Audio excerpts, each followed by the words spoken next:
Distinguished guests, ladies and gentlemen, let me begin by thanking you for inviting me to this edition of the World Maritime Day, and thanks for this great initiative.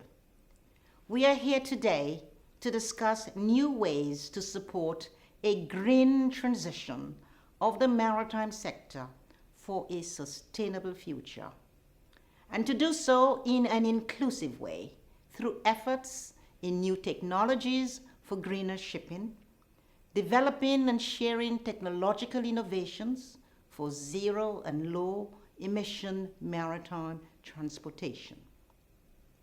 The maritime industry is probably standing at the start of one of its greatest technological challenges as it prepares to transition to a zero and low emission industry through the adoption of technological innovations.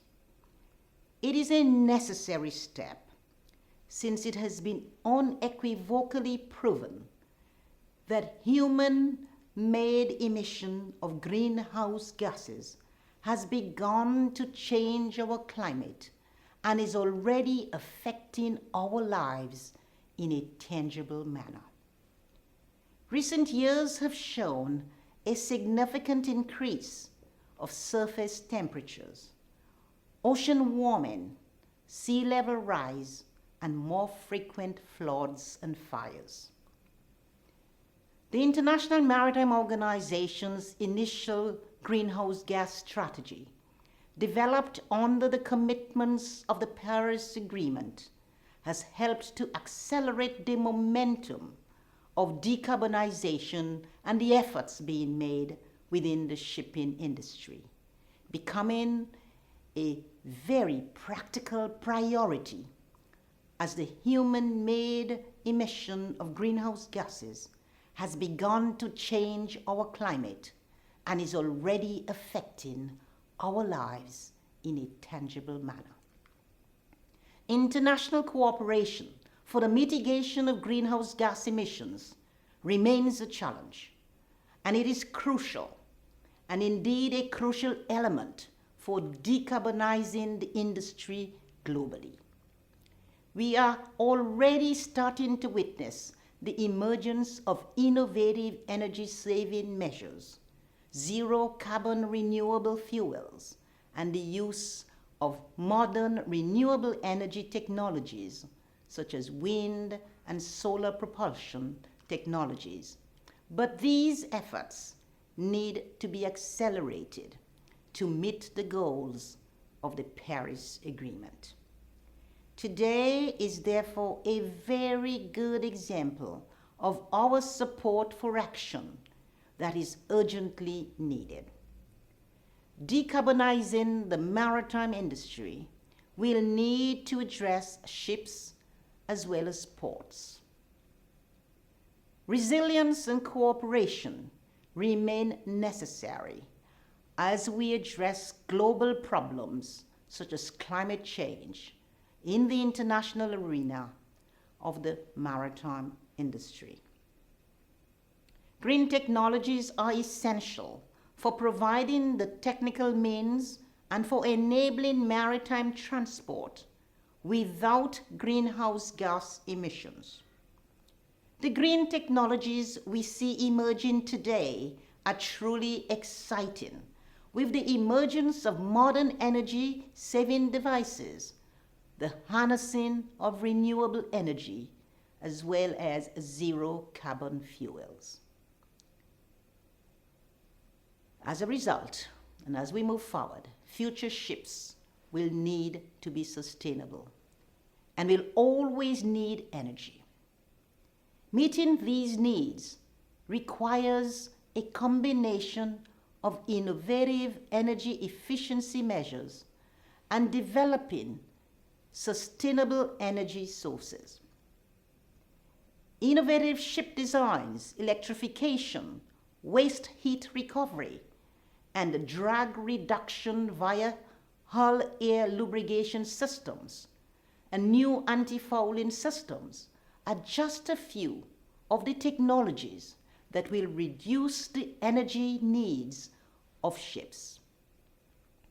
In addition, current energy fossil fuels and their sources will need to be progressively displaced by carbon-free fuels.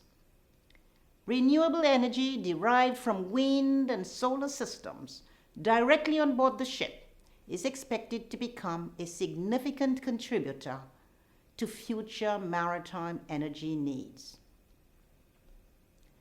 Future ports can therefore play an important role in reducing greenhouse gas emissions and improving energy efficiency.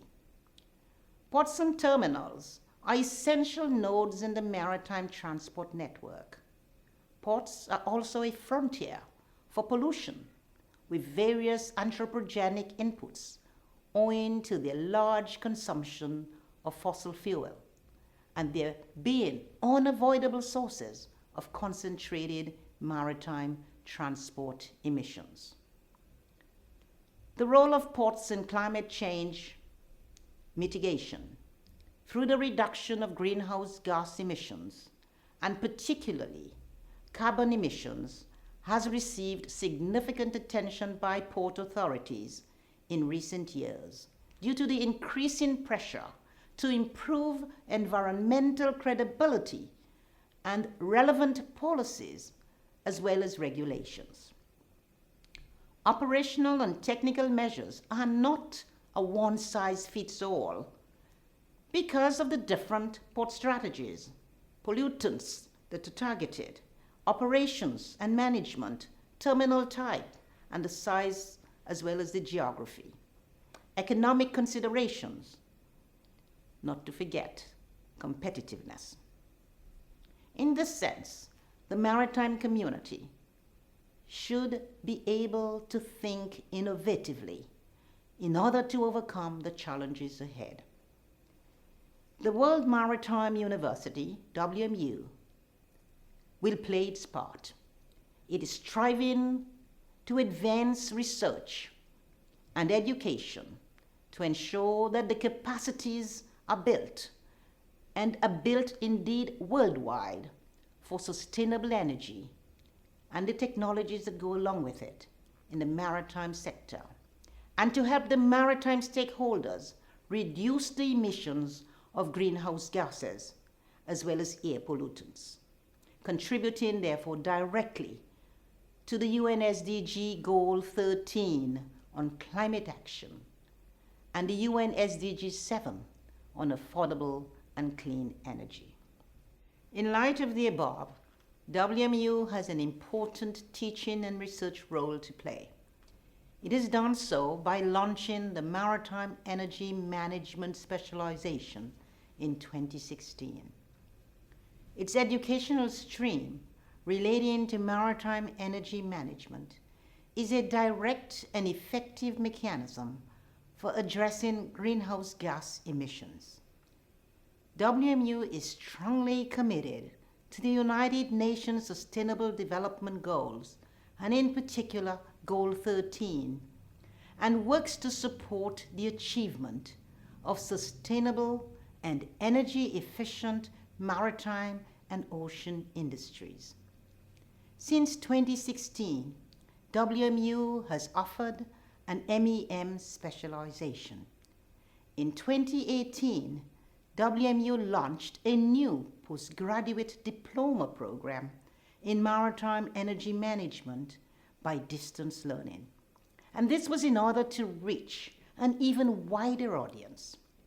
To date, 62 students have graduated from the Masters of Science program in maritime energy management, thereby ensuring the building of capacity, particularly for developing countries, with 34 out of the 62 students coming from Africa.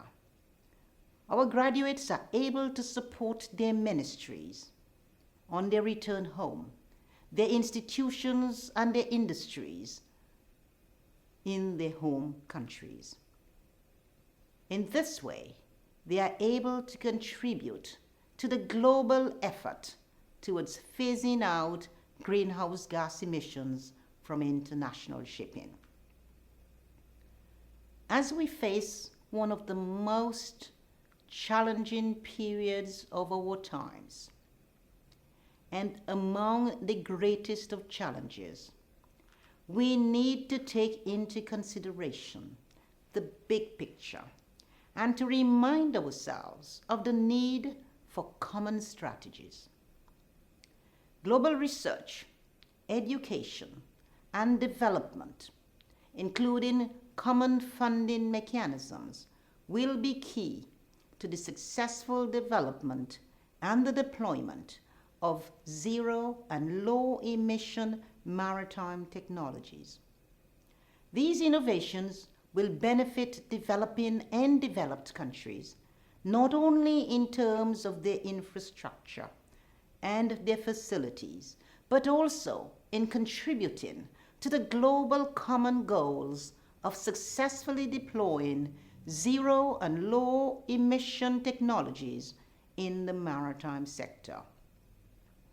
Global capacity building, research, and education will be essential in meeting our common goal of decarbonizing the maritime industry. I thank you.